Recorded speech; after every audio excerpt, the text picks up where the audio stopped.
Have you ever tried to give yourself a blowout at home and it just ends up a frizzy, tangled mess? Not quite that sleek salon finish you were hoping for? Well, if you have short, coily hair, you know the struggle is absolutely real.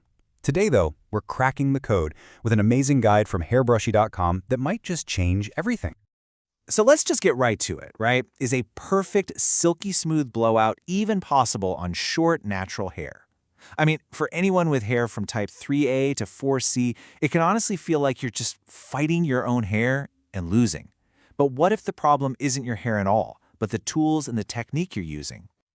The answer is a huge, resounding yes. It is absolutely possible to get that incredible, professional-looking finish right at home. And in this explainer, we're going to break down exactly how you can do it, from the tools you need to the little techniques that make all the difference.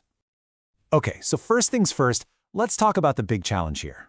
If you've been getting frustrated by frizz and those annoying flyaways, trust me, you are not alone. The problem usually isn't you and it isn't your hair, it's using the wrong approach for your specific hair length and texture. And here it is, the heart of the issue. You know that massive round brush that stylists seem to use on long, straight hair? Yeah, for us, it's not our friend. For short, natural hair, it's basically a recipe for disaster. What you need are tools that give you precision, tools that can glide through your coils instead of grabbing them and creating a tangled nightmare. So, before you even think about adding another brush to your cart, we need to understand the blueprint. We need to know what makes a brush actually work on short, coily hair.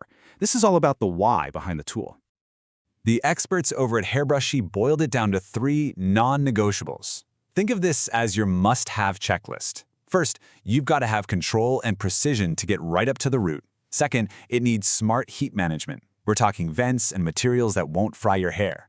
And third, the bristle type has to create the perfect amount of tension to really grip and stretch out those coils. Okay, let's talk about this idea of tension, because it is so important. We're not talking about painfully yanking your hair. No way. It's this gentle, consistent pull that stretches the hair strand as it dries. This, right here, is the secret sauce for getting that smooth, elongated look without just blasting your hair with a ton of damaging heat. All right, so with those principles in our back pocket, let's meet the toolkit. After trying out dozens and dozens of brushes, HairBrushy.com narrowed it down to these 5 champs, and each one is kind of a specialist for a different part of the job. And this chart just lays it all out beautifully. You can see how each brush really has its own job, right? You've got the Spore Net for getting your hair dry fast, the Tangle Teaser for seriously stretching it out. Then there's the legendary Denman for insane control, and the GHD for that final glossy polish. See? It's not about finding one magic brush. It's about knowing which tool to grab for each step of the way. Look, if you're thinking, okay, just tell me the one to get. The top pick from HairBrushy.com is the Tangle Teaser Blow Styling Tool. They call it a total game changer, and it's because its special teeth are designed to grip your coils really firmly but also gently, stretching them out perfectly without causing breakage. So what's the catch? Well, the huge pro is its incredible power to stretch even the thickest hair without needing a ton of heat. The con? The design's a little different, so it takes a little bit of practice to really get the hang of it and master the technique. And what about the classic Denman D4? Well, its superpower is control, pure and simple. Those 9 rows of bristles give you incredible definition and tension. The only catch? You absolutely must section your hair properly first. If you don't, it will snag. So with this brush, your prep work is everything. Now listen up, because this is so important. Having the perfect brush is fantastic. It really is. But without the right technique, you're still not going to get the results you want. Seriously, a great tool is only half the battle. Let's get into the how. Okay, if you have ever melted the bristles on your hairbrush, you need to hear this. This tip from Hair Tools educator Stacy is a game changer. She says don't aim the dryer's nozzle right at the brush. Instead, aim the airflow at the hair behind the brush. It's such a simple change, but it stops the plastic from melting and protects your hair from way too much direct heat. So here it is, your damage-free plan in 3 easy steps. Step 1, prep. Always use a heat protectant. The guide recommends Chai 44 Iron Guard. Step 2, aim.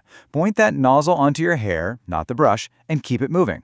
And step 3, Finish. Use a boar bristle brush for smoothing after your hair is already dry.